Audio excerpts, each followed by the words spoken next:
as a young firefighter, I went to the neighborhood bank to bank, and there was a young lady, a teller, and I thought, wow, she's beautiful. And so I would make it a point every time, as Thursday every other week, to wait for her window to open up. So if I was ahead of the line, her window was taken up by someone else, I would let everyone behind me go ahead until her window will open up. And yeah, it was Renee. Did you see him Total doing stalker. No, I did not. I did not. No, she didn't. It wasn't not. that obvious. It was just one of those things that it just by happenstance. She always seemed to have gotten me, and she thought nothing of it. And it was just, very cordial. Hi, this, that, and the other, and nothing disrespectful, never asking for a number or anything at that point. It was just kind of like, she, like I said, a beautiful lady, and so wanted to meet her. Were you in uniform when you were going in? Sometimes. But I wanted to show her my, my This was swag, before, my swagger. This was before direct deposit. Yeah, Like, you had to actually walk in with Paper checks. Oh yeah, paper checks. I walk in now and I'm like, this is so weird. I feel like we're gonna get robbed. What are we doing here? Who goes in the bank? Yeah. Big checks. Big checks. Yeah, it comes to a couple times I came in uniform. Just let her know. Because it says City of Milwaukee. It doesn't say firefighter on a check. So I wanted her to know I was one of the good guys. So you walk in, you walk out. Welcome to Couples Unfiltered. I'm Lionel, a retired Marine drill instructor and master sergeant, and a widower learning to navigate life after loss. And I'm Natalie, a retired nurse, also widowed. And now together, we're navigating grief, healing, midlife changes, family dynamics, and everything in between. Join us as we have real, unfiltered conversations about love, loss, and relationships. We'll share stories, talk to others about their journeys, and drop a few cheat codes for making relationships work. Listen, it's raw, it's real, and it's unfiltered. Let's get started.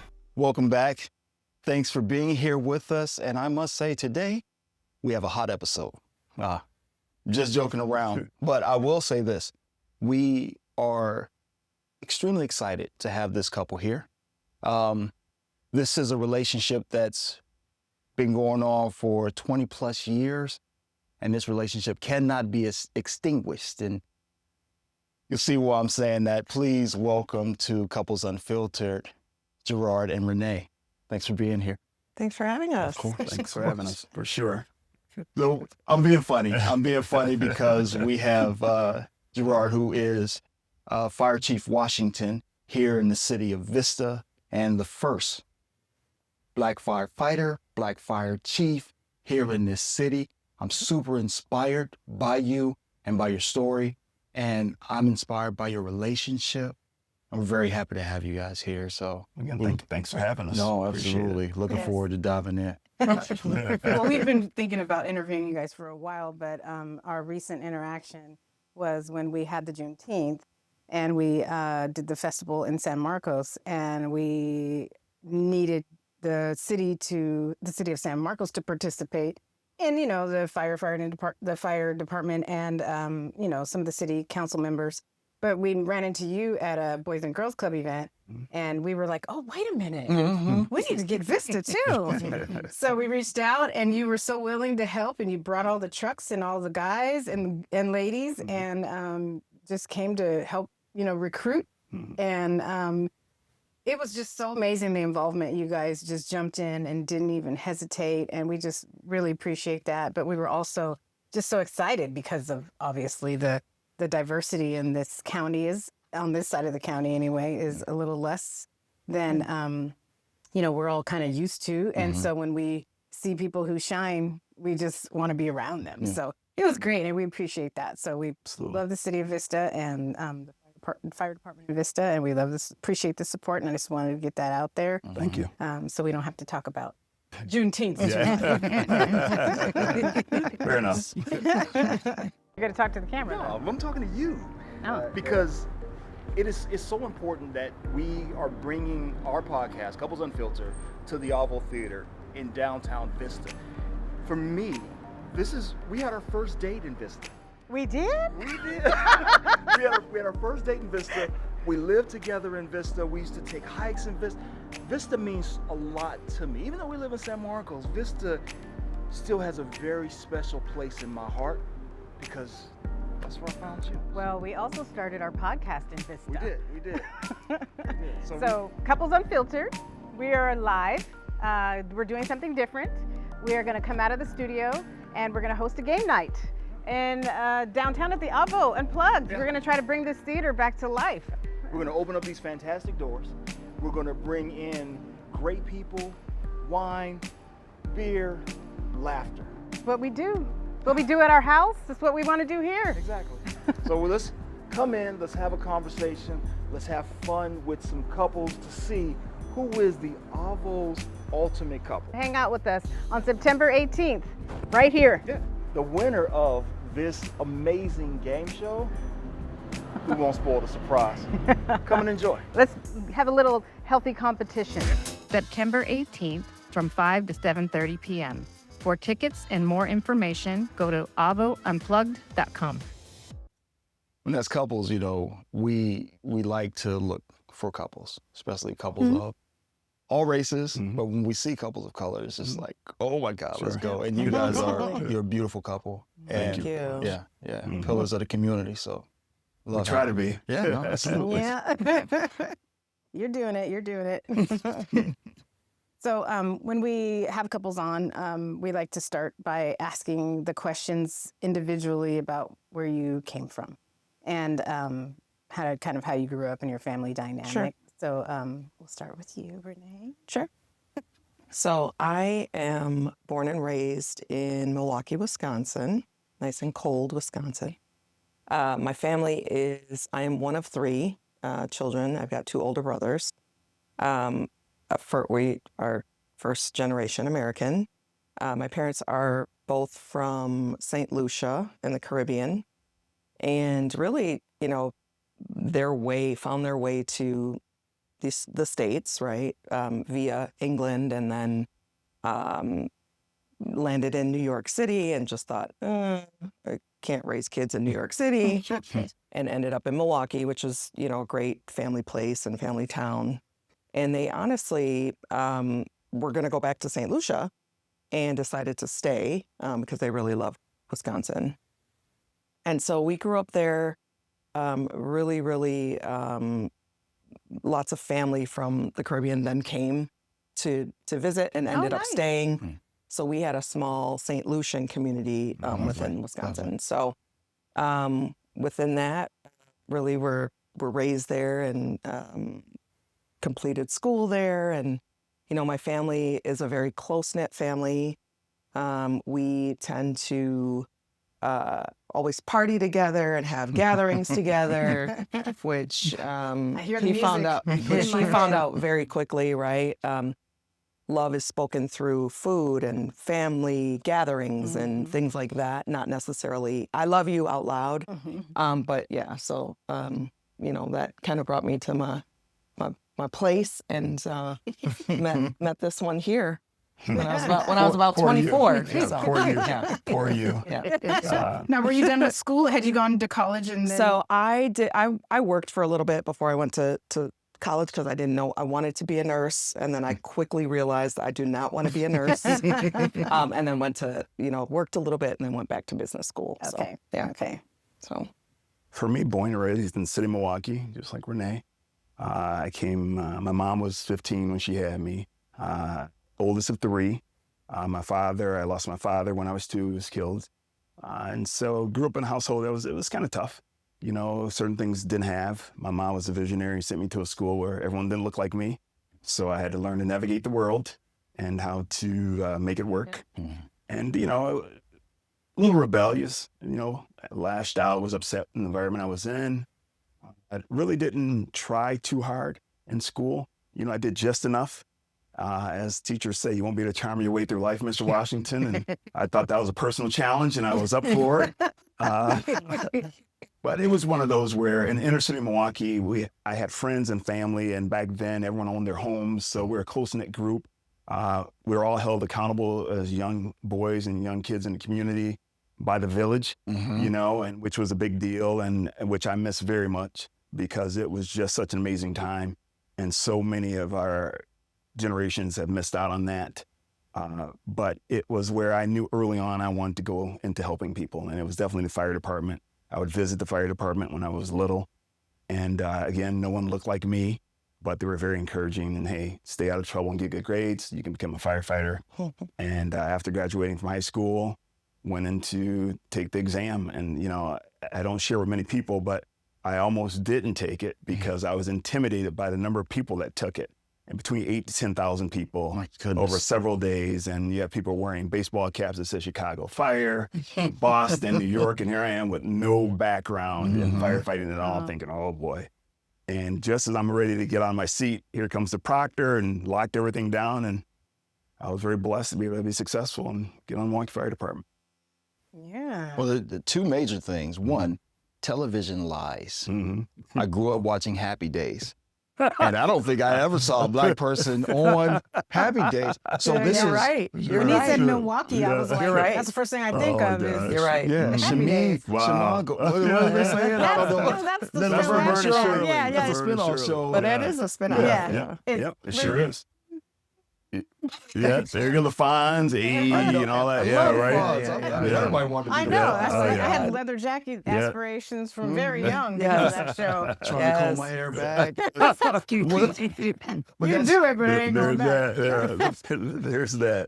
But that's incredible to know that there's an entire community that's there, and that's I mean, I don't know. I mean, yeah. Sure. Of course, it's everywhere, but you know. But it changes your brain because now you're like, wait, no, there are. You know, like you don't.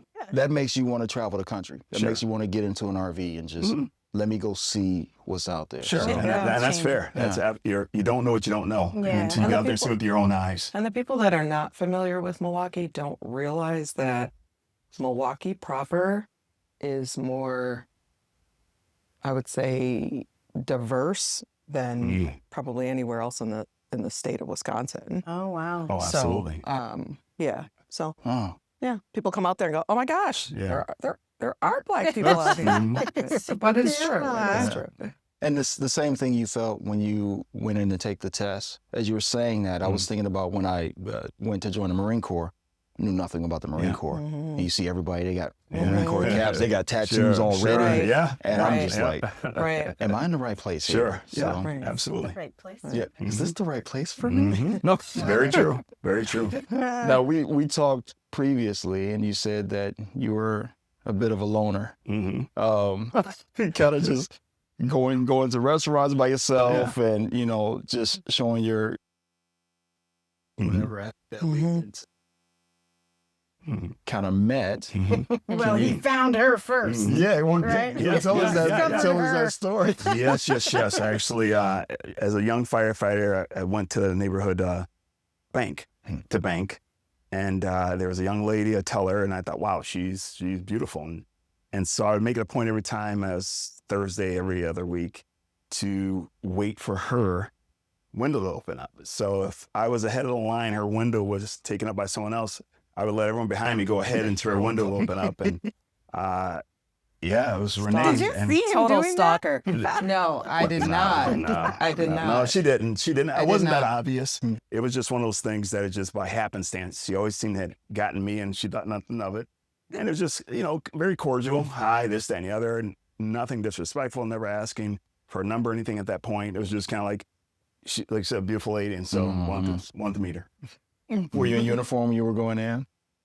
Sometimes. But I wanted to show her my, my This was swag, before, my swagger. This was before direct deposit. Well, to actually walk in with paper checks. Paper checks. I walk in now and I'm like, this is so weird. I feel like we're gonna get robbed. What are we doing here? Who goes in the bank? Big checks.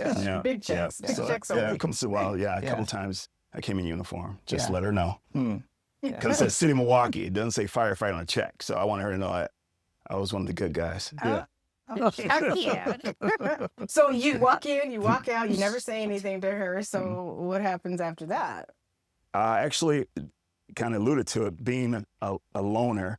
I was out to, let me back up. Actually, my sister and I, we went to a Brian McKnight concert. And so I didn't want to go to a concert like that by myself. So that's kind of cringy. So I asked my baby sister, I said, hey, I got tickets for Brian McKnight. Let's go. She said, okay. So I get all dressed up and everything. My sister's with me. And lo and behold, there's Renee with her cousin at the end of the concert. So I asked my sister, hey, stay right here. I'll be right back. So I went over and said, Renee, right? You know, she's like, yes. And I said, Gerard from the bank. So yeah. Oh, I said, hey. Oh, he's following me. Yeah. I said, hey, I just want to say hello. I hope you enjoyed the concert. Have a good night. Turned and walked away. And as I get to my sister, I said, hey, is she looking at me? Is she looking at me? And my sister kind of looks over and said, yeah. Well, what I didn't know was, you thought I was. Well, I thought he was on a date. I didn't know him. So I didn't know that was his sister. And I thought, wow, he's really bold to come and say hello while he's on a date. But he was took my shot. It was his sister. It was his sister. It was my sister. So yeah. And then a few days later. I'm out to dinner by myself, and I'm in the lobby of this restaurant, and I see her and her cousin pulling up in the car. I'm like, oh, this is too good to be true. So once again, I let the people go ahead of me, and her and her cousin walk into the lobby. And so I made it a point of saying, you know, the hostess asked, I said, for one, table for one, really loud, for her to hear me that I'm there by myself. And so I got a table by myself, and she was meeting some girlfriends there from work. Yep. Yeah. And so we had dinner and drinks, and he sent over drinks for the table, but that was my check. That was the city of Milwaukee's firefighter check. I wasn't making much then. I wasn't making much then, so I wanted to impress her. Wow, that's pretty cool. Yeah, that is pretty cool back then for a guy to do that. Right. So I put my name on a napkin. My girlfriend dropped it off to him because I was like, oh my gosh, I cannot believe I'm doing this. But I said, hey, if you're not married, don't have a girlfriend, give me a call. And he then sent the drinks over. And by the time I went to go thank him for the drinks, he was already gone. Mm-hmm. So I didn't even get really a chance to do that. But it was just interesting because he didn't call me. I was like, oh, he must have a girlfriend. For 2 weeks, I didn't call. He must have a girlfriend. I was letting her sit on it, let her know. Yeah.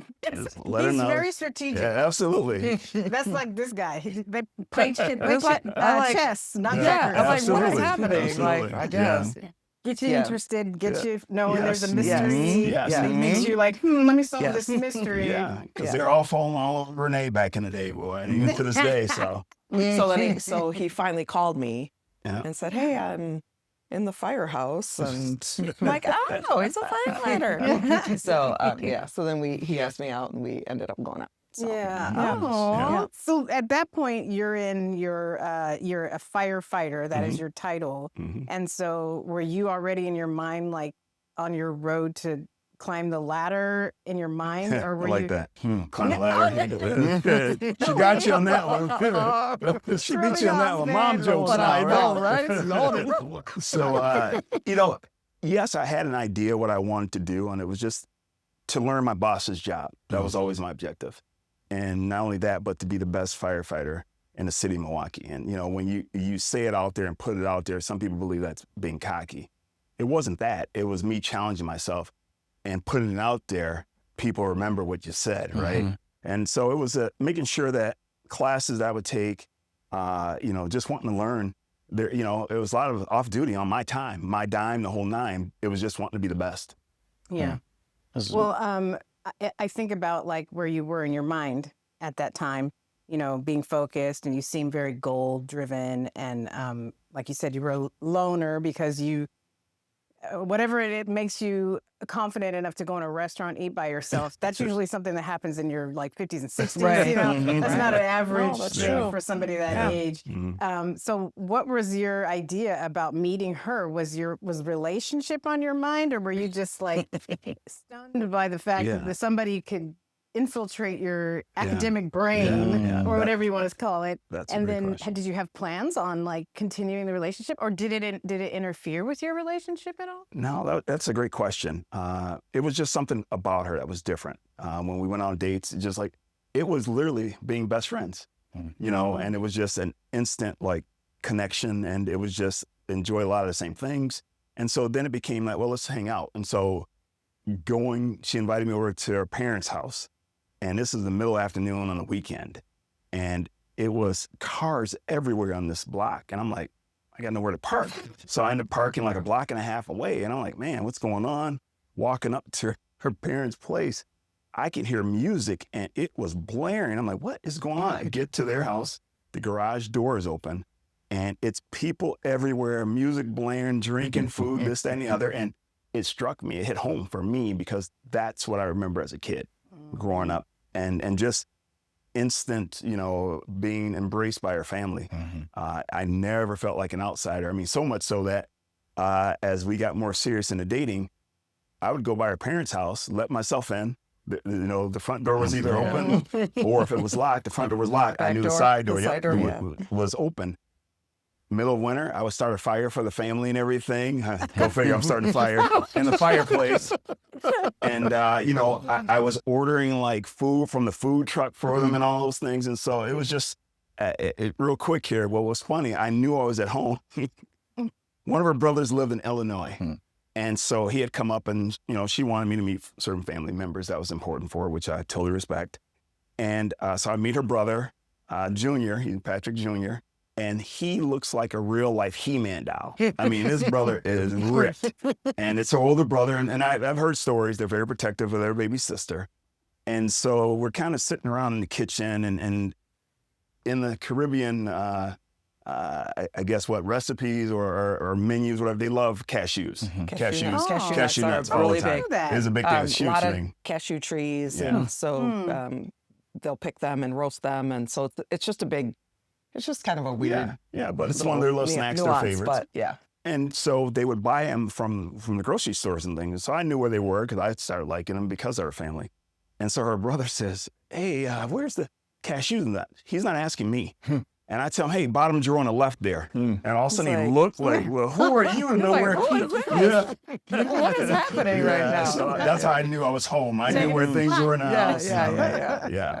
Oh, what does that family feel? And again, I never felt like an outsider. To this day, my family always goes, well, I hope nothing happens with you two because you're going to be out. He's staying. What is that? What is this? That's for sure. They had great taste. That's hard because I think that's, that's great, but for you to be able to feel that family environment, I'm sure that took you over the edge. If you had any questions about what your future together was going to be like, that just takes you over the edge knowing that, I fit in here and I could see raising children and doing all the things. Well, you had a lot of premonitions. I mean, even before it was, I guess, coined manifesting, you were manifesting a lot of things that took place in your life. Yeah. I know we talked previously about you saying a fire chief. You weren't hatched a fire chief. You weren't born. So, and being in fire from what we see, and we talked about television, what you see on television, what you see in real life, a Black firefighter is, in my eyes, a rarity. So how did you navigate through that space? How do you deal with climbing a ladder? How do you deal with racism? How do you deal with being one of the few in a room throughout your journey? So what's one of the hardest things that you had to experience in your journey? That racism is real, right? And be it overtly or just underneath the surface. And in the fire service, some people don't like to talk about that because they can't relate, but those that can, they'll tell you, oh yeah, it's there. And so me being a probationary firefighter back in the day, I had a captain. And this guy would drop the N-word like it was nothing around the station and on the rig. And I'm sitting there sweating bullets as a probationer. How do you tell your captain, who's connected to the guy that's believed to be the next fire chief, that, hey, you can't use that language? And it just, I hated coming to work. I hated coming to work. I would look in the book to see if he was working the next day. And if so, I would make a trade to be off. And it's that old, hey, looking yourself in the mirror. I literally was looking myself in the mirror and saying, hey, you're really on this guy, say this. And, I made fun later on with buddies that, I joked that I have high friends in low places, that if I want that guy gone, he'd be gone, And it was where I felt I wanted to harm him. And then I realized, no, I'm not going to lose this opportunity. So we had a discussion. I asked him in the office, and he was stunned that a firefighter, a young Black firefighter with 6 months on, is bringing this captain into the fire state in his office to say, hey, you need to stop using that language. This is the neighborhood I grew up in. I'm done, and we got into a heated discussion.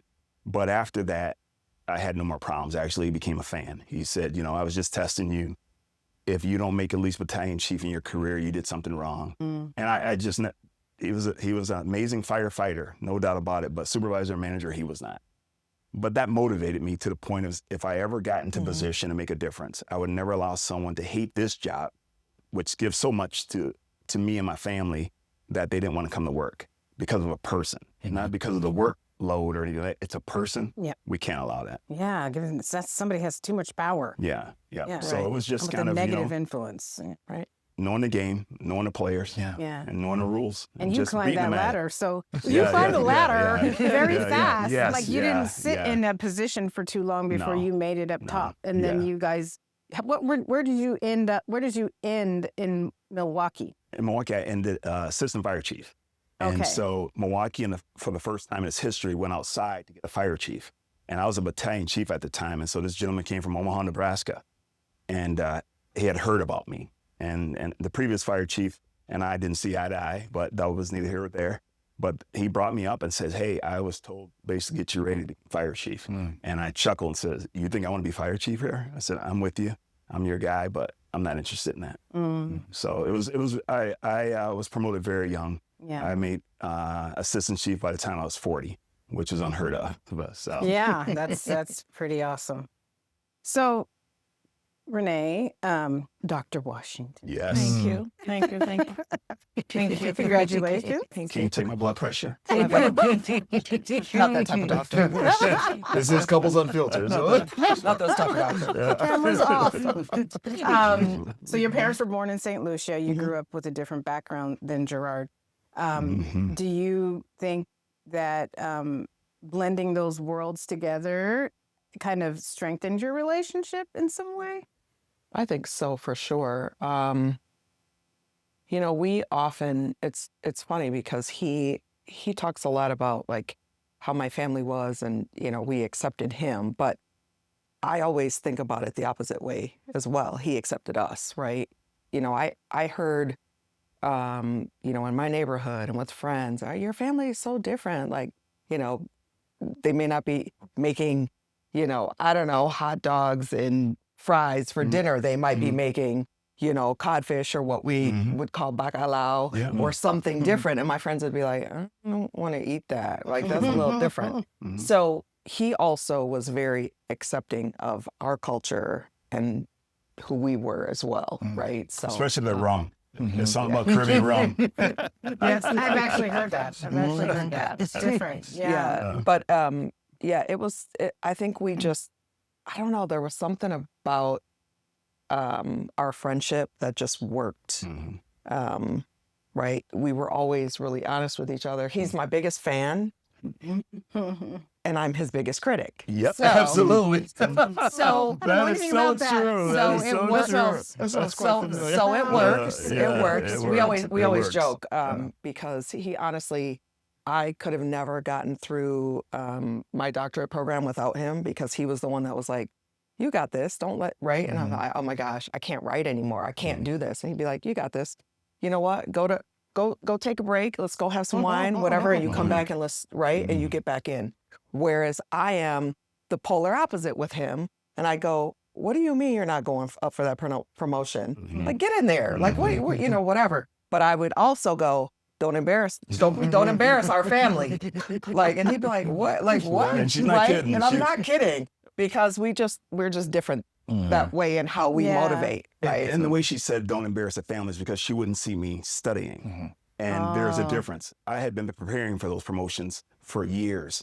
And so with her not seeing me with books in front of me, stressing out, which she heard stories from other families like, oh my gosh, this person's a bear when it comes to promotion. I was the exact opposite. I'm landscaping our property. I'm doing all kinds of things, having a blast, but I had been preparing. I'm like, So she's going to there go was into no this nerves. exam and bomb. Yeah. And he was like, and he would say it all the time. And Yeah. it's probably the best piece of advice he's ever given our son is if you are preparing, there's no reason why you have to study for that exam because you already have done all of the preparation. And I was like, man, that is really, really profound. Yeah. And our son has said that, right? Man, Dad, you're right. I don't have to study at night, right? If I've prepared the entire class. Mhm. Yeah. And I'm like, wow, that is something that we all have taken away from that. And I didn't realize it until he would prepare for these exams and blow it out of the water, right? Well, who teaches you how to study for tests? Yes, study, Correct. yeah. They Yeah. teach that Yeah. one Which way. is why you Yes. forget it afterwards Right. because you've taken the test. And not right? everybody is Correct. learned that way. Correct. Some people, if they're actually passionate about something, they are absorbing the information in Correct. the Yeah. way that their brain learns Right. without even Yeah. trying Yes. to. Right. You're like, Yeah. wait, I already know this stuff. Yeah. I know Right. this stuff. Absolutely. Right. And then you Absolutely. panic thinking you have to live Right. up to the expectation of the way you were taught Sure. to Correct. study. Sure. Yeah, well, that's great Correct. that you Yeah. learned that at an early age. Right. So you all were brought up faithfully in different religions, and then came together to. You're Catholic. You were Yes. raised Catholic. Went to Catholic school. Yes. Catholic college. Catholic, Lutheran college, but very, Okay. very Yes. similar. Yeah. Very true. Yeah, but born and raised Catholic. And you were raised Christian, Yes. but not necessarily Yeah. very religious. Yes. And That is correct. so bringing those two faiths together, I feel like that when we've had these discussions before about the things that have gone on in your life, how did your faith get you through some of the trials? Because you guys have had some stuff. You had a baby born at 25 weeks, 26 weeks. and then you had a breast cancer twice. Mhm. And here he is encouraging you, your Yep. cheerleader, Yep. during these times where you Yep. are mom going through it Yep. and having all the feelings. How did that dynamic like? You got to add also, every day he walks out of the house, Mhm. he's putting a cape on. He's going to either save somebody. You're the person that's designed to walk into the fire. Sure. And you have to sit there with, okay, I see smoke over in the city. Yeah. Oh, yeah. Yeah. What's going on with my husband? Yeah. So there's a lot Yeah. that you guys are Yeah. constantly dealing with. It's interesting because when we first started dating, and you know it's going to turn into more than that, right? Right. And we're oh yeah, we probably are gonna get married, and we talked about it, and I always said for me, it's important for me to have somebody that's God-fearing on my side, right? Not necessarily Catholic, because I didn't think that was, oh, you have to be Catholic. But I think, for me, it was at least have some type of faith, right? And he's probably one of the most faith-filled people I know. Had a baby at 26 weeks who was a 1-pounder. They told us after we had him that he would not make it 24 hours, that they believed that he, was going to what they call expire. Yeah. And for me, I looked at him and said, like, why is this happening to us? And he looked back at me and said, why not us? This is higher than us, right? And so he may not have had a religious background, but he was very faith-filled, which was important to me. So I remember very vividly the first time I was diagnosed with cancer on October 4th. And that's just I'll let him share why that's important. But October 4th, and I called him, they called me at work. It was hey, are you somewhere you can talk? And my, like I sank, right? Because it's like, well, you're telling me I don't have cancer. Why do I need to be somewhere? Which I knew it was bigger than that. So they told me that I, had cancer. I called him right away and I was like I couldn't think straight, right? And I was like, he's like, just stay there. I'm going to come get you. I'm like, nope, because I can't stay here. I need to leave this building. And so I went home and he met me at home. And I said, you're going to have to, right away, I just think about having to tell my parents and my brothers and my cousins, right? Just everybody who's going to be devastated by the news. And he looks at me and he goes, we're going to be all right. You're going to be fine. You know what? This is your testimony. I know that this is right. You're going to help other people. And this is what, and I'm like, I just told you I have breast cancer and you're telling me what I'm going to tell other people. And he was like, no, he's like, we're good. We got this. He's like, let's go have lunch. Let's go have some wine. Let's go. And I'm like, oh my gosh, right? But it speaks to every challenge that we have, whether it be having a baby at 1 pound, having a baby that they say, hey, he's going to need a trach for forever because, right? Like, Won't he was see, like, no. won't talk, Yeah. won't- He said, no. You know what? He's like, you got to have faith that the doctors may not know everything, right? Yeah. They're giving you worst case scenario, Right, right? right. So let's Which they talk about shouldn't. something else. But yeah, so he was always the one that was the steady Eddie. And I'm, and it's just ironic that I'm in Catholic school and I'm in, right? And I'm a grown Catholic and I go to church every Sunday, and right? And he's the one that's holding me up. So it tells you a lot about faith, right? That it's not about walking into a building, it's about what's in here. So, but I love that. yeah. So you were October 4th. Yes. So, So what is the significance? And I'm already there. Sure. but Sure. please. Yeah, you would know. We went out to lunch, and she's right. And so we're eating, and she had a glass of wine, I had a beer, and I chuckled. And she's like, "What's funny?" I said, "God's got an interesting sense of humor." And she says, "Why do you say that?" I said, "October 4th, 10-4. And in our business, 10-4 means message received. And so I literally held the glass up to the sky. I said, "I hear you, big guy. We got this." And that's been a running joke since. It was message received. And, I don't sleep well. I never have. That's why being a firefighter was a perfect fit for me. But that afternoon when we got back, I laid across the bed, and it's the most peaceful sleep I've ever had. And it was just a calmness that came over me. And it's the be still and know in God. It's like, yep, it has a new meaning for us. Oh my For goodness. sure. Well, with the difference in upbringing, how has your upbringing and coming together as a couple, how has that helped your communication as a couple? Sure. Especially with all the things that there's a lot of hard conversations that had to be had. How has your upbringing brought that together? I know the faith is there, but Sure. I think it was for me, looking at my family, extended family and all, there weren't many of my family members that were married, and so marriage wasn't really a thing in our family, which is, probably hard to believe for some people. But in her family, that's all I saw. And I wanted that as well. And even the fact of us raising our son, I was always like, he'll be raised Catholic. It was just a no-brainer for me.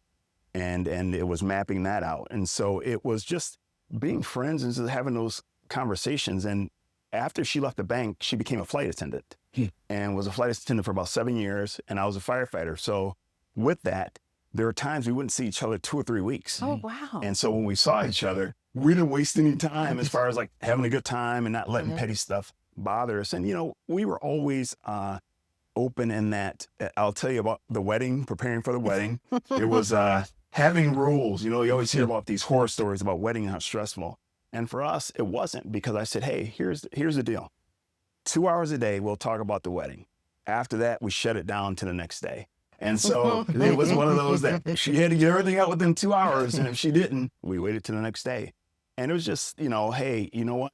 If I did something to offend you, tell me right then and there, because if you bring it up 6 months later, I ain't listening, And so it was just those type of things that we had to have. And it has been no doubt the key to our success. Now, she mentioned she's a Caribbean woman. Yeah. And her mother's name is Doris. And her grandma's name is Gladys. So Gladys and Doris. I call her Dolores. She's a combination of two of them, and man. He does. Yeah. Yes. Now, what does that mean? Is it like she's hard-headed? Like it's hard to get through? Caribbean women are tough women. Yes. And I've never seen two tougher women than her mom, and especially her grandma. When I first started coming around, I'm listening to these stories of this woman. And I'm like, oh, she's got to be about 8 feet tall. I mean, she's got everyone scared of her. And then when I met Mama, she's a little lady, 4'8", 4'7", but I'm like, okay, well, and her mom. I think we just are, I think we're just very honest women. Forgive me. That made me sweat. Yeah. We're just very honest women, whether you like it or not. Yeah. Right?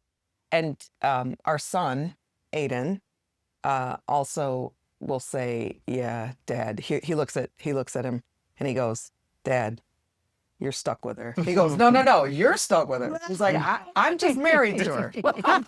You're stuck with her. We're just very honest, whether you like to hear it or not. You know, it's all about your delivery. Yes. You know, it's you take it personal, you don't take it personal, but honesty is the most important thing. It really is. Just be straight up, you know? Absolutely. And it's going through all those things, the challenges and things like that. And instead of it separating you, it galvanized us. And so that's definitely the key for sure. And how long into the marriage before you guys had your son, Aiden? 3. Now, we dated 6 years before we got married. Okay. I had to ensure that, okay, she's the one. All right, let's go ahead and do this. Let's go ahead and jump this broom, girl. Let's go. It was forever. No, 3 years, right? Yes. Yep. So you 3 guys years had a after. lot of learning each other, dating. Yes. Now, some couples, when they get married and the kid comes along, everything kind of starts slowing down. The dating ends and everything. How did you guys navigate and your child was not even healthy, right?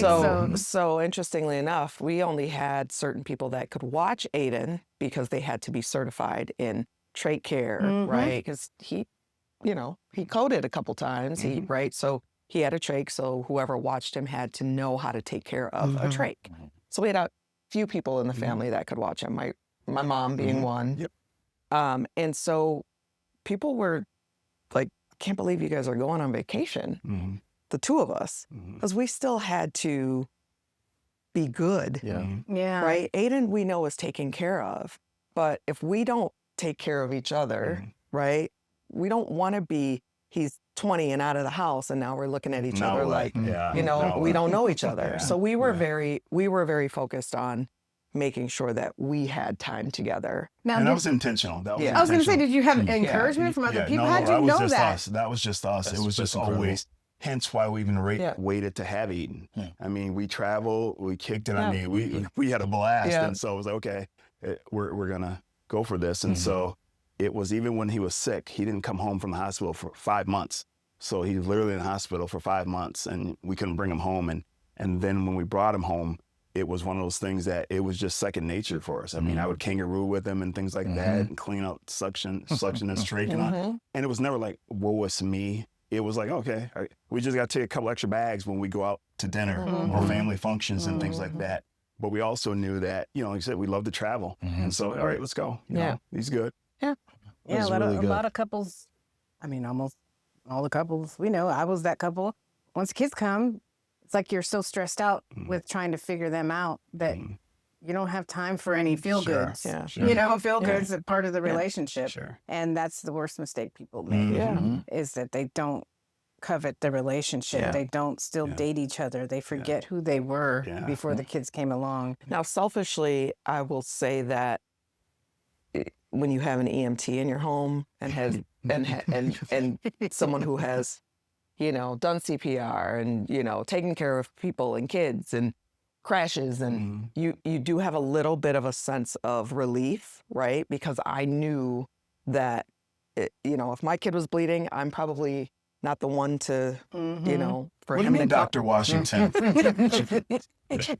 I'm not the one for him to come to, but this one, right, would be. I mean, we laugh. My niece was choking on a piece of candy, and literally the whole family is like, everybody's like freaked out, like staring at her. What do we do? He comes over. He goes, hold my drink, and he picks her up, hits her a couple times. The candy comes screaming out. He goes, "Thank you for my drink." Right? But that is goodness, so selfishly. I did. I was a little bit more lighthearted with Aiden, because I knew that. He was there to take on. Right. But how supportive of a spouse is that? Even like going through your cancer journey, like, having someone there being your cheerleader. Sure.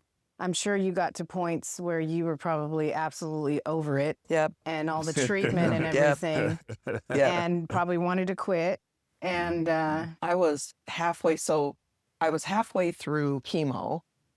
And was really struggling. Chemo was really, really hard for me.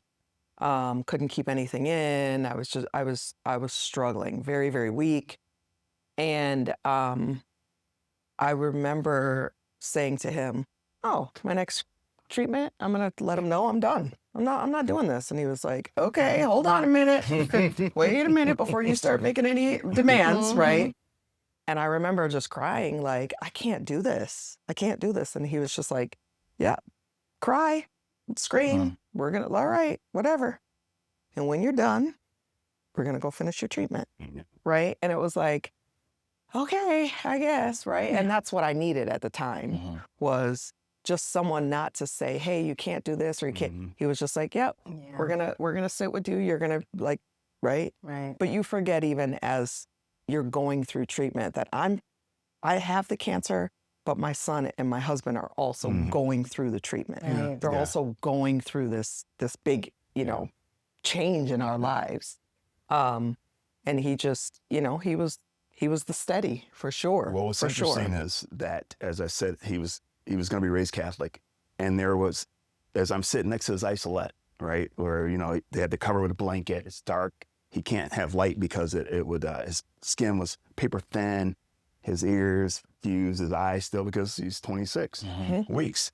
And I was just mapping out his life, and I said, "You're going to go to high school, Marquette University High School. It's a preparatory school, and it's a very exclusive in the city of Milwaukee, Jesuit, and it's the who of who in Milwaukee sends their boys there, all boys school."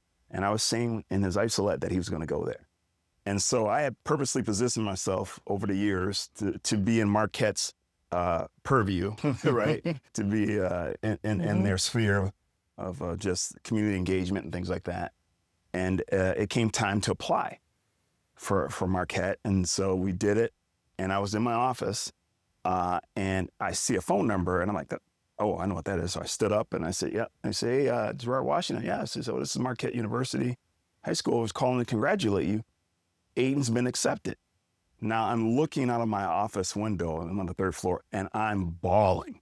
And I was like, "Oh my gosh, this is happening. This is so cool. This is so cool." Knowing what path this is going to put him on for success.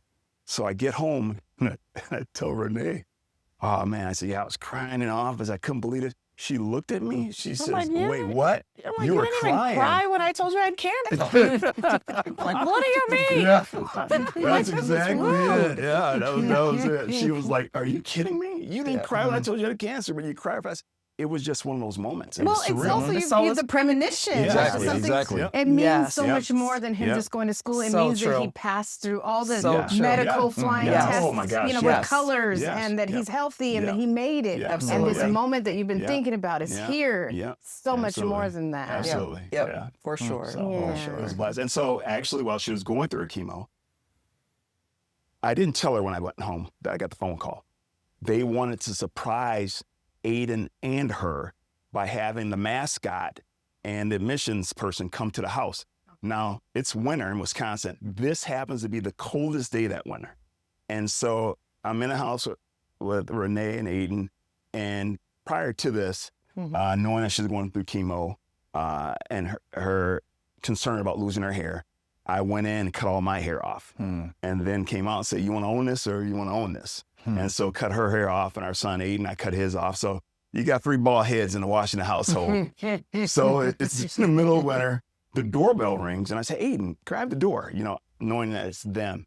And so they open up, have a big banner, the whole 9 mascot. And so she is. She had put her I was her like, I need a on. hat. Yeah, she had to put her I need a hat on. And, but yeah, so they used it in some of their promos. It was just very Yeah, cool. it's kinda- it was neat. Wow. Yeah, That's such a beautiful yeah. It was neat. memory Yeah, to see those yeah, photos and yeah. everything. So- Yeah. All the things you got through. Yeah. Yeah. Yeah. Yeah. And this is why we do this, is because there's people out there that are struggling in their relationships with first world problems. Yes. And Yes. sometimes it's more than that. And when it's more than that, I think that people sometimes feel alone because nobody in their immediate circle is experiencing these things. Or discussing it. Yeah. Right? Not discussing it publicly. Or you hear about it, you Yeah. read about it, but you don't really see the people and hear the stories of afterwards. Like, you went through this, but when you hear about afterwards that you're still together 20 years later, or how many ever years later, and everybody's doing good. And, we have up and downs in our relationships, we have up and downs in our lives. But it's crucial that people hear these stories because life, you're going to keep, life is lifing no matter what, right? You're going to be in this, and it's either going to be good or bad. But when you have a supportive partner who maybe, is 80% when you're 20%, Right. and you can see yourself getting to the other side, and sure. it's just really inspiring to hear the stories and know that, bad things happen, but we got to support each other and get through it. For sure. That's it. And you guys are doing that. Yeah. And it shows, it's evident. Not only are you supporting others by what you do for each other, but the community feels supported by who you are and what you're doing. Yeah. That's important to us. Yeah. And like I tell everyone, I said, I am very blessed because this is a person that has never gotten jealous of my career. And actually, she's the one that told me, it's bigger than you. Don't be afraid of success. When I was a young firefighter, she saw potential in me that I didn't see myself. And so as I started going up in the ranks, it was one of the greatest compliments she ever gave me. It was it was a random discussion we had. And she says, I'm really proud of you. I said, well, what? The babies I saved, the cats out of the trees, what was it? And she says, just how you've matured. She said, I remember you as a firefighter and where you are now. And it hit me like a ton of bricks because she was there when I was a firefighter. And I would take phone calls, be with a supervisor sending me on a relief assignment, go to another fire station, whatever. Yes, sir. Yep. 10-4, got it. Hang up the phone.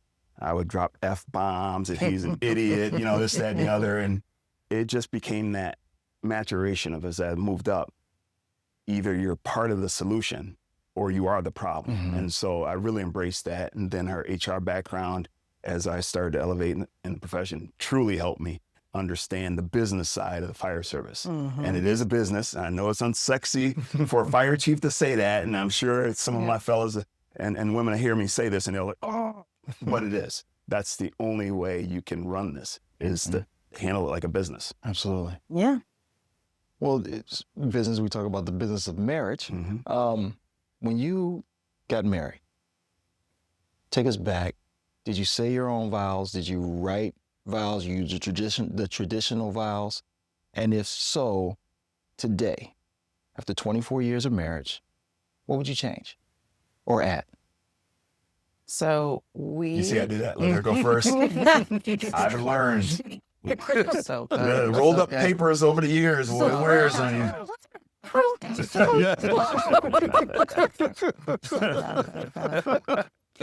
Really? Really? So we had traditional vows, Catholic, very Catholic. I don't know that Father Larry would have allowed us to say our own vows. But it's interesting that you say that because I probably would not change that. I think knowing what I know, what I've been through, and thinking about, when things are great, they're great, and you're moving right along in a relationship. But when they're bad and you can get through being sick and having a sick baby and being broke and that's when you have to think about those vows you took, right? I think about me in that time and space, and my vows would have probably been all rosy and cheeky and great. The part of the vows that are really important to me are the sickness and health. Oh, I thought it was just honor and obey. Honor and obey. I don't know what's happening here, people, but I like to honor and obey. So you're doing that too. You're doing that too. That's your friend.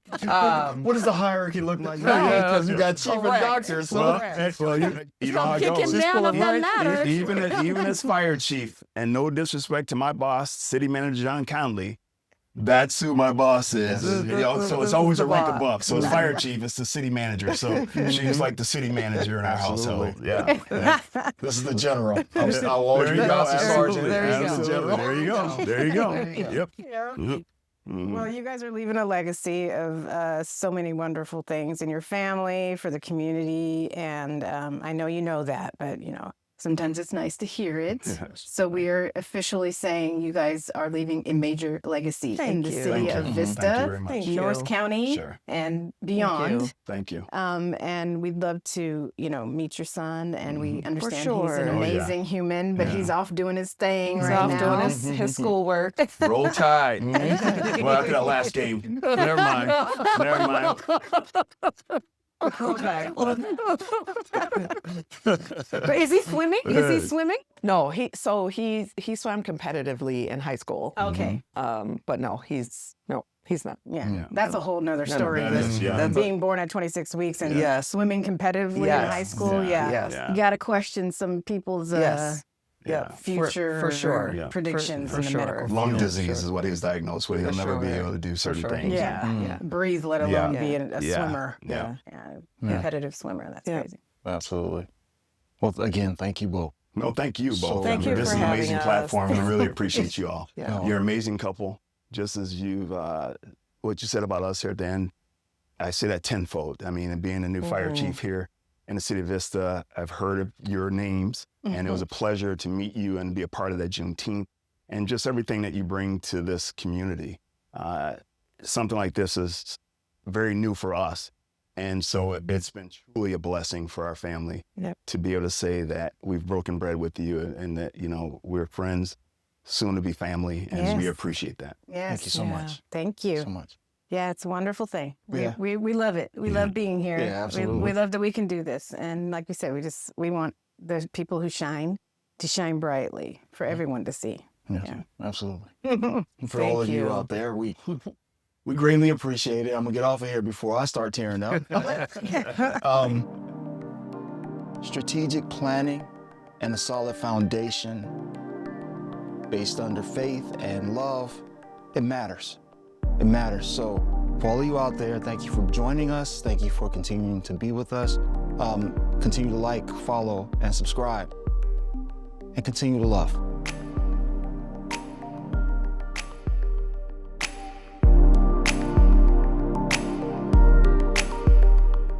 Just a quick reminder, we are not licensed therapists, and everything we discuss here is based purely on our personal opinions and life experiences.